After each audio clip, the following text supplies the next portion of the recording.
धत्तरी की।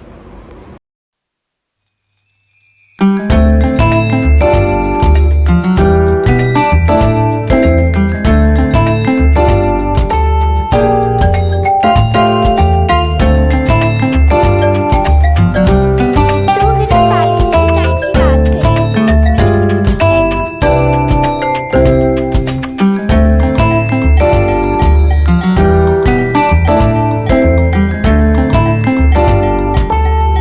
उसमें जैसे कि लाइक हो गया है एंड इससे आप इसको मूव भी कर सकते हो।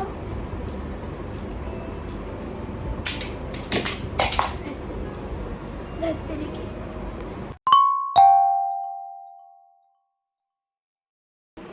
Hello everyone, welcome back to Lakshu की दुनिया and welcome back to my productive study vlog. So guys, जो आप सबने मेरा पिछला vlog देखा होगा, मतलब इससे पहले वाली वीडियो तो आपने स्टेशनरी हॉल की देखी होगी, और नहीं देखी हो तो पहले ये vlog देखो, उसके बाद जाके देख लेना। एंड उससे पहले जो मैंने vlog डाला था, उस vlog में मैंने आपको एक ट्विस्ट पे छोड़ा था। ट्विस्ट ये था, मतलब जब मैं फ्रेंच रेवोल्यूशन चैप्टर पढ़ रही थी तो उसमें ट्विस्ट मैंने ये छोड़ा था कि जो किंग होता है लुइस 16, ठीक है, फ्रांस का, और जो उनकी वाइफ होती है, ठीक है, जो क्वीन होती है मैरी एंटोनिटी, ठीक है, तो ये ट्विस्ट पे चल रहा था कि उनको कह सकते हैं मारा था वाला या नहीं मारा था, ठीक है, इस ट्विस्ट पे छोड़ा था। तो चलो मैं आपको वो ट्विस्ट अभी बता देती हूँ, ठीक है। मेरा रजिस्टर एसएसटी का, एंड मैं आपको एक बार दिखा देती हूँ वो वाला पेज जो कि मैंने कल करा था, लाइक जो टॉपिक था कि France अबॉलिशेस monarchy and becomes Republic. तो इस चैप्टर में एक बार मैं पूरा ही बता देती हूँ, ठीक है, कि क्या हुआ था।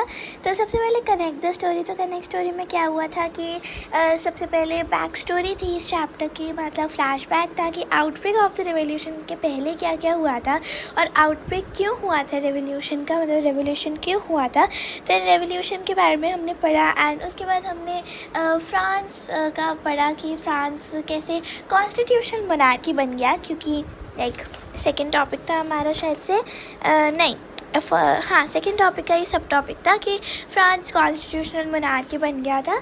लेकिन उसके बाद फ्रांस ने क्या कहते हैं वो भी क्या कहते हैं, हाँ, कॉन्स्टिट्यूशन भी फिर अपना लिया था और मोनार्की को ख़त्म कर दिया था। तो इस टॉपिक के स्टार्टिंग में बेसिकली क्या होता है ना, अभी के टाइम पे जो इस टॉपिक की जो स्टार्टिंग है, इसमें लुइस 16 जो होता है वो एक कॉन्स्टिट्यूशनल मोनार्क होता है, और मतलब उसके गले में कॉन्स्टिट्यूशन होता है, लेकिन वो राजा अभी भी होता है। अब जो ये लुइस 16 था, ये था बड़ा, कह सकते हो, शकुनी मामा टाइप का, ठीक है। तो इसने क्या करा, सीरियस नेगोशिएशन करी कि with the king of Prussia, ठीक है, अब इसको प्रूशिया बोलो, प्रशिया बोलो, ठीक है, पता नहीं, बट ठीक है, कुछ भी बोल सकते हो। तो ठीक है, तो यहाँ पे जो ये लुइस 16 था ना, ये थोड़ा शकुनी मामा टाइप का था, मतलब ये साजिश रच रहा था, ये सीरियस नेगोशिएशन कर रहा था प्रूशिया के किंग के साथ, जिसमें वो ऐसे कह सकते हो कि प्लानिंग कर रहा था, प्लॉटिंग कर रहा था बहुत ज़्यादा, ठीक है। और क्यों कर रहा था, क्योंकि बहुत सारे कह सकते हो कि जैसे मैरी एंटोनिटी थी, वो ऑस्ट्रिया की थी, ये किंग ऑफ प्रूशिया, मतलब जर्मनी की बात हो रही है यहाँ पे। तो ऐसे और जो किंग थे वो भी सोच रहे थे कि कल को कोई जो हमारे सिटीजन्स है वो भी कहीं हमारे गले में कॉन्स्टिट्यूशन ना टांग दे, या फिर हमारी पावर हमारे हाथ से ना चली जाए, इसलिए ये सारे राजा लोग अपने कुछ साजिश रच रहे थे, कह सकते हैं, या प्लॉटिंग कर रहे थे कुछ। Rulers of the neighbouring countries too were worried by the developments of France that made plans to send troops to put down the events that had been taking place since there in summer of 1789।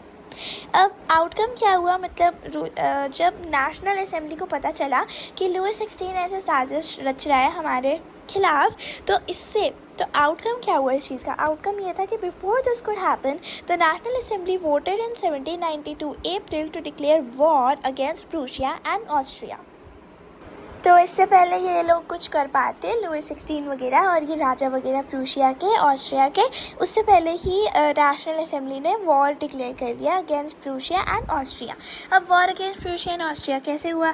तो thousand of volunteers throng from the provinces to join the army. तो thousands of volunteers गए थे लड़ने के लिए, army में भर्ती होने के लिए, और they saw as a war of people against kings and aristocracies all over Europe. ठीक है, among the patriotic songs they sang the Marseillaise composed by the poet Roger de Isle. तो क्या है ना, वो जब वॉलंटियर्स जा रहे थे तो वो मर्सिलीज नाम का एक सॉन्ग गाते हुए जा रहे थे, और ये सॉन्ग रॉगे डे इसले ने कंपोज करा था। ठीक है, उसके बाद it was sung for the first time by the volunteers from Marseilles as they march into Paris and so get its name. तो क्या है ना, जब वॉलंटियर्स मर्सिलीज, जो जगह है मर्सिलीज फ्रांस में, उस जगह से जब जा रहे थे सॉन्ग गाते हुए, इसलिए उस सॉन्ग का नाम भी मर्सिलीज रख दिया। मतलब मर्सिलीज से जाते हुए वो गा रहे थे, इसलिए सॉन्ग का नाम भी मर्सिलीज रख दिया। ठीक है, यहाँ वाला मर्सिलीज प्लेस है, यहाँ वाला मर्सिलीज सॉन्ग है। ठीक है, फिर है the Marseillaise is now the national anthem of France. तो अब जो मर्सिलीज है वो जैसे हमारा इंडिया का जो नेशनल एंथम है वो जन गण मन है, तो इनका नेशनल एंथम मर्सिलीज है। अब है द रेवोल्यूशनरी वॉर्स। तो रेवोल्यूशनरी वॉर्स में कभी भी मतलब अगर कोई भी वॉर होता है तो उसमें कभी भी गेन नहीं होता है, हमेशा लॉस्ट होता है। तो इसमें बहुत सारे लॉसेस हुए और बहुत सारी इकोनॉमिक डिफ़िकल्टीज आई पीपल को, मतलब लोगों को। इसके बाद while the men were away fighting at the front, women were लिव to cope with the task of earning a living and looking after their families. लोगों ने ना उस दौरान एक पॉलिटिकल क्लब्स इमर्ज होने लग गए, मतलब पॉलिटिकल क्लब्स लोगों ने बनाने स्टार्ट करे। तो एक जो मोस्ट सक्सेसफुल पॉलिटिकल क्लब था उसको हम जैकोबिन क्लब्स से कह सकते हैं। एंड इसका जो नेम आया, इसका नेम सैंट जैकब जगह से आया। ठीक है, एंड जो वुमेन थी उन्होंने भी ऐसे अपने आप में, मतलब वो अपने भी क्लब्स बनाने लग गई थी, वुमेन वगैरह भी। यहाँ पे जैकोबिन क्लब का बता रखा है कि इसमें वो मेंबर्स थे जो कि लेस प्रॉस्परस सेक्शंस हैं जो सोसाइटी के, वो मेंबर्स थे इस ग्रुप में। एंड स्मॉल शॉपकीपर्स हो गए, पेस्ट्री कुक्स हो गए, वॉच मेकर, सर्वेंट्स ये वगैरह हो गए, तो ये सब इसमें आते थे जैकोबिन क्लब में। उसके बाद जो जैकोबिन क्लब का लीडर था वो थे मैक्सिमिलियन रोबेस्पियर। ठीक है, I hope I am pronouncing it right.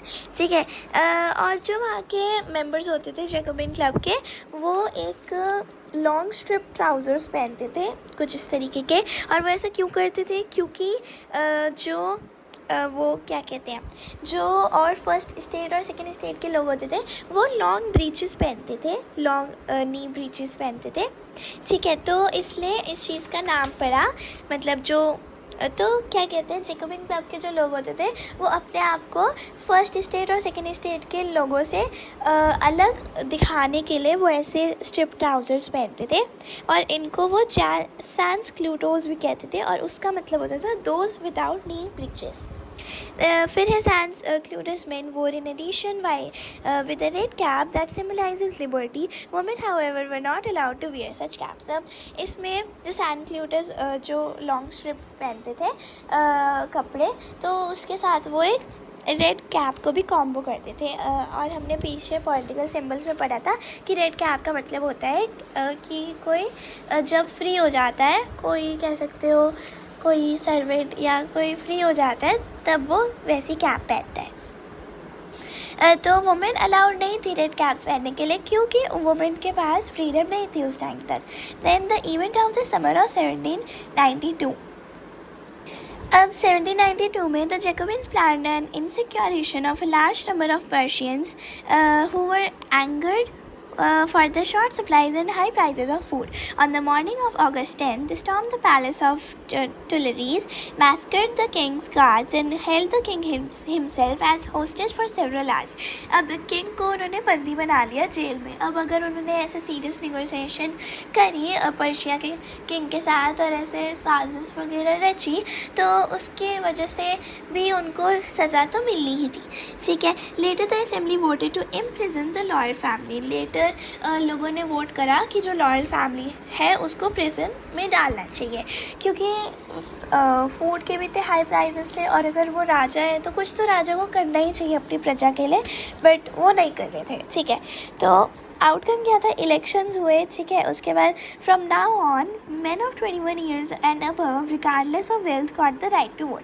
अब पहले क्या था, जो मेन थे जो जिनके पास कम पैसा था उनको वोटिंग अलाउड नहीं थी, लेकिन अब उन्हें भी वोटिंग अलाउड हो गई, लेकिन वो 21 ईयर्स से अबव होने चाहिए या 21 ईयर्स के होने चाहिए। ठीक है, चाहे वो कैसे भी हो, चाहे उनके पास कितना भी पैसा हो, उनको राइट टू वोट होगा। ठीक है, अब कह सकते हैं कि पहले कुछ मेन को राइट्स थी वोटिंग की, उसके बाद ऑलमोस्ट सारे मेंस को हो गई वोटिंग की राइट। ठीक है, लेकिन अभी भी जो वुमेन को अभी तक वोटिंग राइट नहीं मिली थी। ठीक है, देन है on 21 September 1792 it abolished the monarchy and declared France on a republic. ठीक है, तो उसके बाद 1792 में जो मोनार्की थी वो ख़त्म हो गई और फ्रांस से जो है वो रिपब्लिक बन गया।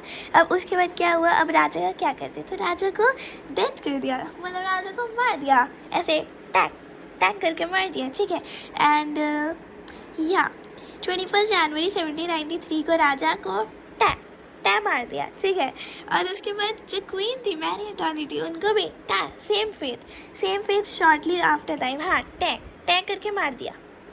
हाँ, तो गाइस मैंने आप सबको इसी ट्विस्ट पे छोड़ा था कि उसको मतलब राजा और रानी को वो मारते हैं या नहीं, तो या मार देते हैं, टैग करके मार देते हैं, टैग करके। ठीक है,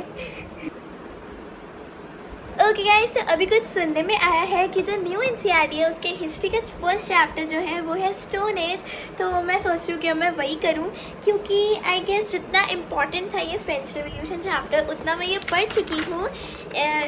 ठीक है, नोट्स भी बना चुकी हूँ, तो इसलिए अब मैं जो न्यू एनसीईआरटी का सिलेबस है वो स्टार्ट कर रही हूँ। ठीक है, अभी मतलब मैं श्योर नहीं हूँ कि हिस्ट्री का फर्स्ट चैप्टर स्टोन एज ही है या नहीं, बट या दीदी ने बोला है मेरे को कि यही होगा, तो हो सकता है यही हो। ठीक है, तो अभी मैं स्टोन एज करने वाली हूँ। तो चलो गाइस, अभी हम स्टोन एज पढ़ेंगे, लेकिन चलो पढ़ने से पहले एक बार मैं आप सबको आउटफिट दिखा देती हूँ। So this is my today's outfit. Ta-da! And guys, अगर आपको इसका लिंक चाहिए हो तो मैं टैग कर दूँगी, आप जाके बाय कर सकते हो।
that treats acne with 2% salicylic acid and repairs skin barrier with 3 essential ceramides, helps reduce breakout in just 1 week. अब acne care मतलब treat and repair with CeraVe blemish control.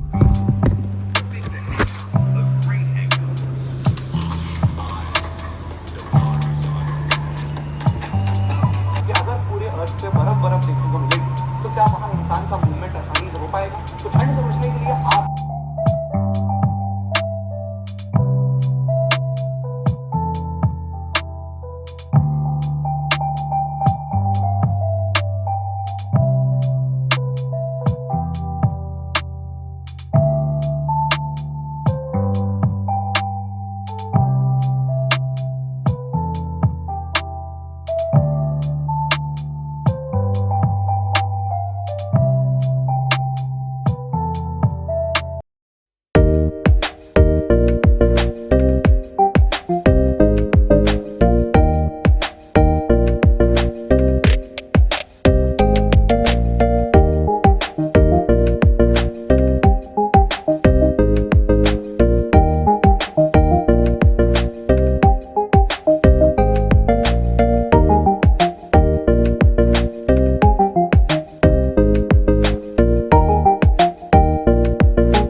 इस चैप्टर को स्टार्ट करके थोड़ी introduction करते हैं, जिसमें ancient history के होते हैं 3 पार्ट्स।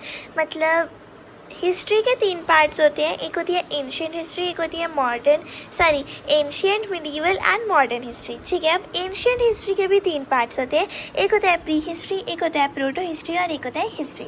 अब जो प्री हिस्ट्री होता है, मतलब उसमें सपोज कह लो कि वो एक फेज़ होता है अर्ली मैन का, या कह लो कि उसमें कोई हमें रिटर्न रिकॉर्ड्स नहीं है उस प्री हिस्ट्री के, मतलब ठीक है, और एक्सकेवेशन है। ठीक है, एंड अगर हम प्रोटो हिस्ट्री की बात करें तो इसमें अर्ली सिविलाइजेशन स्टार्ट हो चुकी है। ठीक है, एंड आर्कियोलॉजिकल एविडेंसेस है। ठीक है, इसमें भी रिटन रिकॉर्ड्स नहीं है पर आर्कियोलॉजिकल एविडेंसेस हैं। और अगर हम हिस्ट्री की बात करें तो इसमें कम्प्लीटली सिविलाइज्ड हो चुके हैं लोग, और इंस्क्रिप्शंस वगैरह से हमें पता चला है कि क्या है हिस्ट्री वगैरह वगैरह, और रिटन रिकॉर्ड्स हैं। मतलब इसमें कोई रिटन रिकॉर्ड्स नहीं है प्री हिस्ट्री में। प्रोटो हिस्ट्री में आर्कियोलॉजिकल एविडेंसेस हैं और हिस्ट्री में रिटन रिकॉर्ड्स हैं, जैसे कि इंस्क्रिप्शन वगैरह। अब यहाँ पे हम 2 क्लाइमेट कंडीशंस की बात करेंगे। एक होगा कोल्डर कंडीशंस और एक होगा वार्मर कंडीशंस। अगर हम कोल्डर कंडीशंस की बात करें तो उसको हम प्लिस्टोसीन पीरियड कहते हैं। यहाँ पे लिखा है प्लिस्टोसीन पीरियड। और अगर हम वार्मर कंडीशंस की बात करें तो उसको हम कहते हैं होलोसीन पीरियड। ठीक है, अब जो प्लिस्टोसीन पीरियड है, ठीक है, वो कोल्ड कंडीशंस का होता है। अब ये पीरियड कब से कब तक चला, तो ये पीरियड क्या है ना, ये 20 लाख से 10,000 BC तक प्लिस्टोसीन पीरियड चला। मतलब उस टाइम तक कोल्ड कंडीशंस थी, मतलब जो क्लाइमेट था वो ठंडा था। अब यहाँ पे BC का क्या मतलब है? BC का मतलब है बिफोर क्राइस्ट, मतलब क्राइस्ट के मतलब जीसस क्राइस्ट के बर्थ से पहले का टाइम। और अगर AD की बात करें तो वो होता है एनो डोमिनी, और AD का मतलब आफ्टर, कह सकते हो आफ्टर क्राइस्ट। ठीक है, तो एनो डोमिनी। ठीक है, अब अगर हम होलोसीन की बात करें, ठीक है, अगर हम होलोसीन की बात करें तो होलोसीन में होते हैं वार्मर कंडीशंस, मतलब गर्म कंडीशंस क्लाइमेट में। ठीक है, तो ये भी कब तक चली? ठीक है, तो यहाँ पे ये 10,000 तक ख़त्म हुई कोल्डर कंडीशंस। उसके बाद वार्मर कंडीशंस भी 10,000 BC से शुरू हुई टिल प्रेजेंट, मतलब आज तक 2026, आज तक भी हम अभी तक होलोसीन पीरियड में जी रहे हैं, मतलब अभी वार्मर कंडीशंस हैं। ठीक है, अब उसके बाद अगर हम इस डायग्राम से समझें तो ये 2026 AD चल रहा है प्रेजेंट, एंड अगर हम यहाँ से पीछे पीछे जाएं तो फिर एक टाइम आएगा जब हम 1 AD तक पहुँच जाएंगे। एंड अगर उससे भी पीछे हम जाएं तो 10K BC या फिर 20 लाख BC तक जाएंगे। तो ये जो 20 लाख BC से 10 लाख BC तक का ये जो बीच का टाइम है, इसे हम प्लिस्टोसीन पीरियड कहते हैं, जिसको कोल्ड कंडीशंस होती हैं जिसमें। और इसके 10,000 के बाद 10,000 BC से जो बाद का टाइम है उन सब में होलोसीन कंडीशन, मतलब होलोसीन पीरियड। ठीक है, आज तक भी होलोसीन पीरियड चल रहा है। ठीक है, उसके बाद अगर हम आगे देखें तो जो स्टोन एज होती है उसके, मतलब जैसे चैप्टर का नाम ही स्टोन एज है, तो स्टोन एज के 3 पीरियड्स होते हैं, मतलब 3 टाइप्स होते हैं। तो पहला जो पीरियड होता है वो होता है पैलियोलिथिक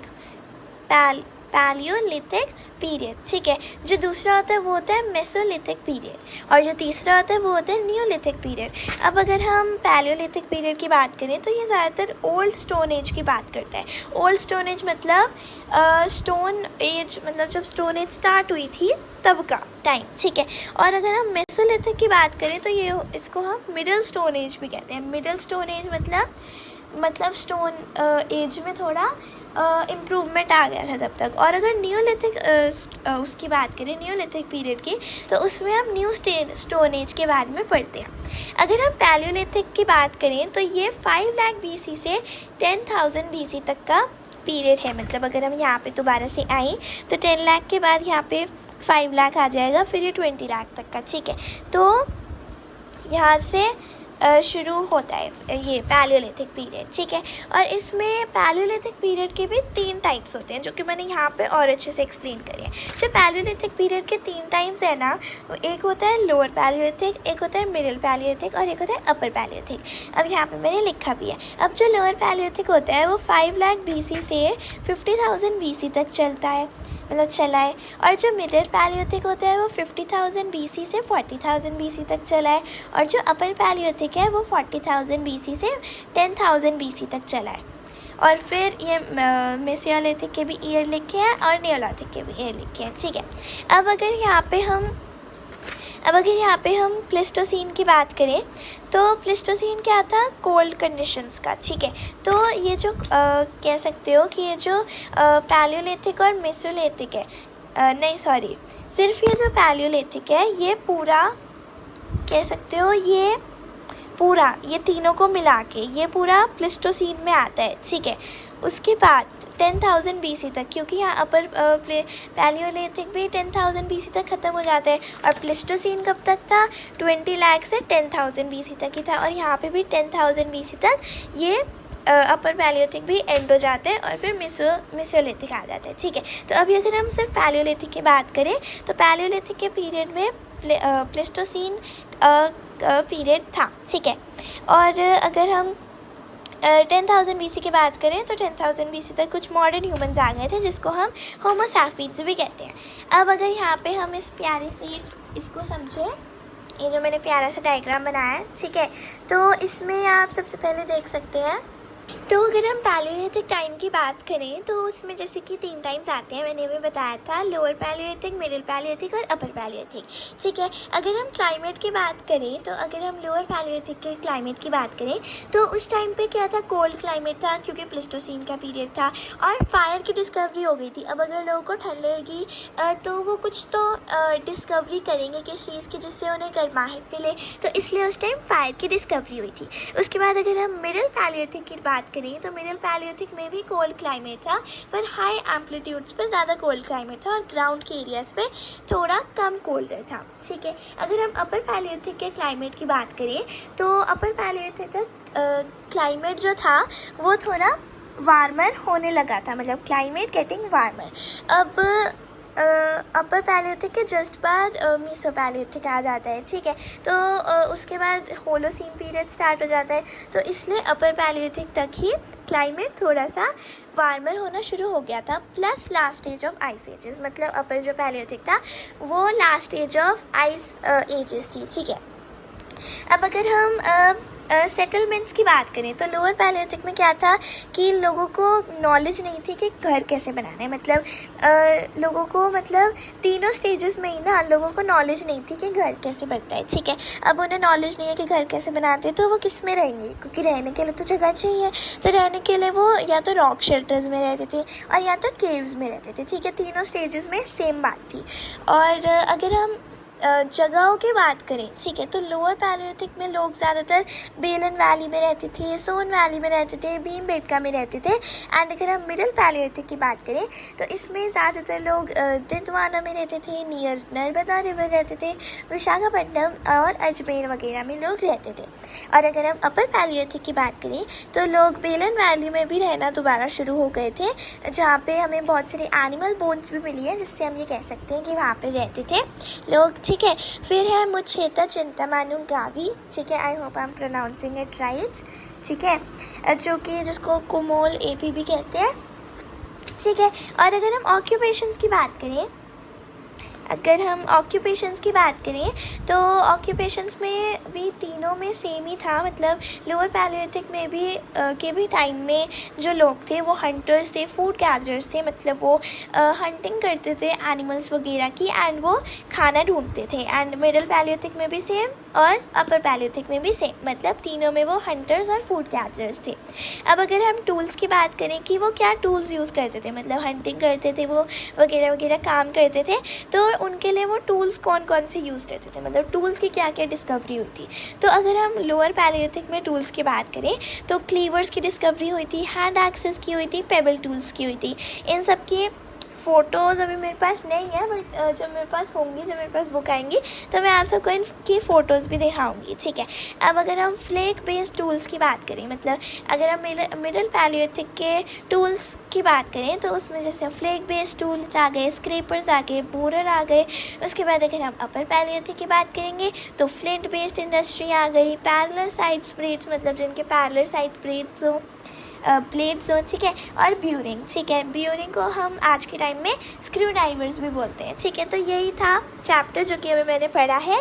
अभी मेरा थोड़ा 1/4 चैप्टर बचा है, ठीक है। जैसे कि ये क्या कह सकते हैं, पैलियोलिथिक टाइम का मैंने डिटेल में पढ़ लिया, जैसे कि इसके तीनों टाइप्स।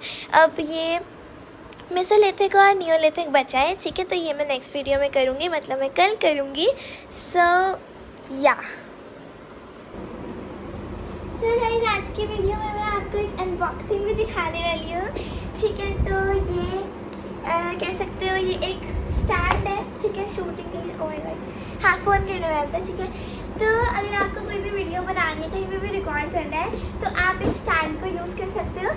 हम घर पे जब रिकॉर्डिंग करते हैं, तो जैसे कि मैं टाइम स्लैप वगैरह बनाती हूँ पढ़ते टाइम, तो वो रिंग लाइट पे बनाते हैं, जैसे फ़ोन में भी रिंग लाइट पे लगा हुआ है। एंड अगर बिना रिंग लाइट का अगर आपको स्टैंड चाहिए, रिंग लाइट का भी अगर आपको लिंक चाहिए तो डिस्क्रिप्शन बॉक्स में मिल जाएगा, और अगर बिना रिंग लाइट वाले स्टैंड का भी लिंक चाहिए तो डिस्क्रिप्शन में देख लेना, ठीक है। तो चलो इसे अनबॉक्स करते हैं, थोड़ा जल्दी करेंगे क्योंकि मेरे को ये जिम लेके जाना है स्टैंड, ठीक है। क्योंकि जिम की भी वीडियोस आप लोग बहुत मिस कर रहे हो, क्योंकि जैसे कि मेरी तबीयत ख़राब हो गई थी तो मैं वीडियो नहीं बना पाई थी जिम में, ठीक है। तो इनफैक्ट मैं जिम ही नहीं जा पाई थी, वीडियो क्या तो इसको जल्दी से खोलते हैं, ठीक है। इसको अनबॉक्स करते हैं जल्दी से।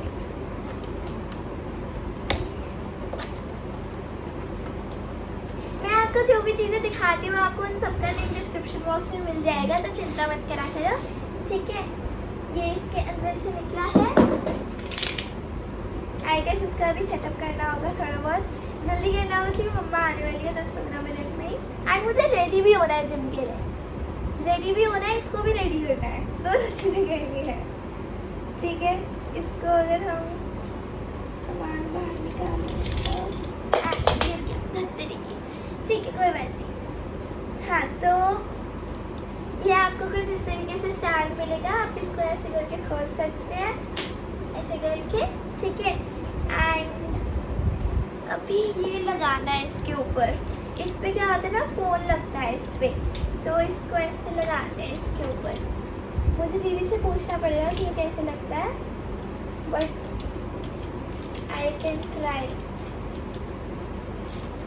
ये कुछ ऐसे रोल रोल करके लगता है, आई थिंक,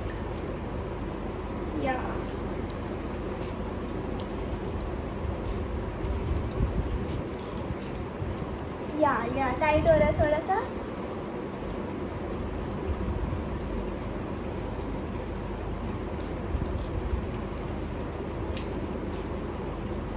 हाँ, तो ठीक है, लग गया ऑलमोस्ट, ठीक है। मैं एक बार दीदी से चेक करवा लूँगी कि लगा है ढंग से या नहीं। बाकी ये स्टैंड है, इसका एक आपको हैंडल भी मिलता है यहाँ से, ये देख सकते हो हैंडल, इससे आप इसे पकड़ सकते हो ऐसे करके, और ऐसे लेके जाके ब्लॉगिंग कर सकते हो। अगर आपको हाथ में पकड़ना है तो इस स्टैंड को नीचे से बंद कर सकते हो और ऐसे ब्लॉगिंग कर सकते हो, ठीक है। और अगर आपको भी कहीं रखना हो तो आप ऐसे खोल के रख सकते हो। ये यहाँ से बड़ा भी हो जाता है, ठीक है, आप इसको बड़ा भी कर सकते हो, ऐसे यहाँ से खोल के ये बड़ा हो जाता है, ठीक है। फिर यहाँ से लॉक हो जाता है। अभी मेरे को छोटा ही कर देते हैं, अभी के लिए छोटा कर देते हैं ना, ठीक है जी। तो ये हमारा हो गया है, एंड इससे आप इसको मूव भी कर सकते हो।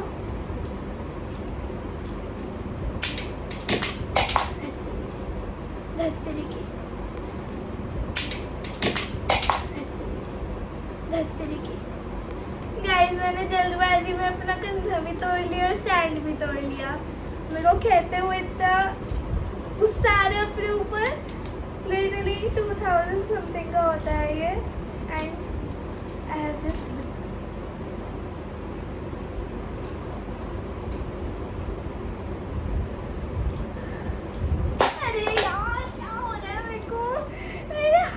गिर रही है चीज़ें बार बार, ठीक है। एंड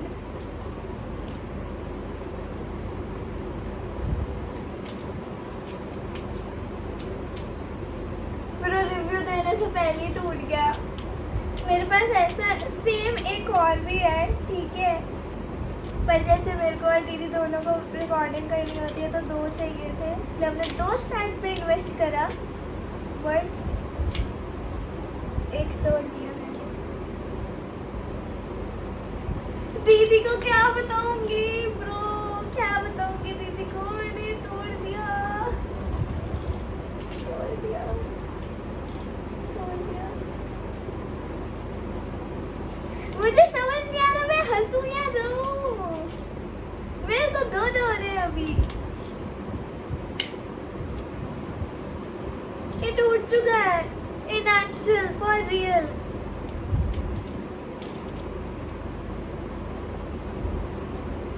अब मैं क्या करूं, ये लेके घूमूं बस, या इसको बंदूक बना लूं 3 राइफल की। क्यों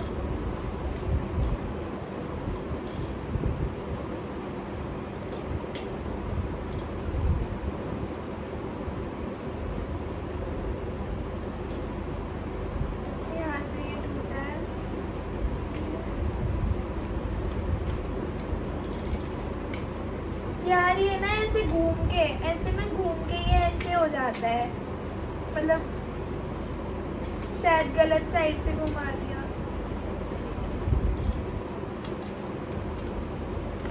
हाँ ऐसे घूम के ये कुछ ऐसे हो जाता है, ये पहले ऐसे था, ये ऐसे घूम के ऐसे हो रहा था, मैं ऐसे घुमा रही थी वो टूट ही गया। यार लेकिन मैंने इतना भी जोर नहीं लगाया कि वो टूट ही गया ब्रो, मैंने इतना जोर नहीं लगाया था कि ये टूट ही गया। गलत बात, बहुत गलत बात। रिटर्न भी नहीं हो सकता है कि एक पल को रिटर्न भी कर दे इंसान कि क्वालिटी अच्छी नहीं है, कुछ ऐसा रिटर्न भी नहीं कर सकते कि कम से कम 2 महीने से हमने ब्लिंकिट से मंगा के रखा है, मोर देन 2 मंथ से हमने मंगा के रखा है, बस मैं अनबॉक्स नहीं कर पा रही थी। And this is the condition.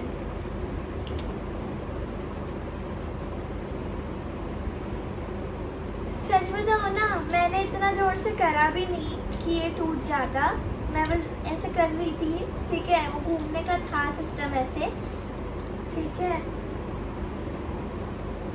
टूट गया अब तो। आई डोंट नो इसमें मेरी गलती कि मैंने ज़्यादा घुमा दिया, वैसे तो मेरी गलती है, बट इसकी क्वालिटी वैसे और अच्छी होती है कि ये ना टूटे ऐसे करके, बट नाउ इट्स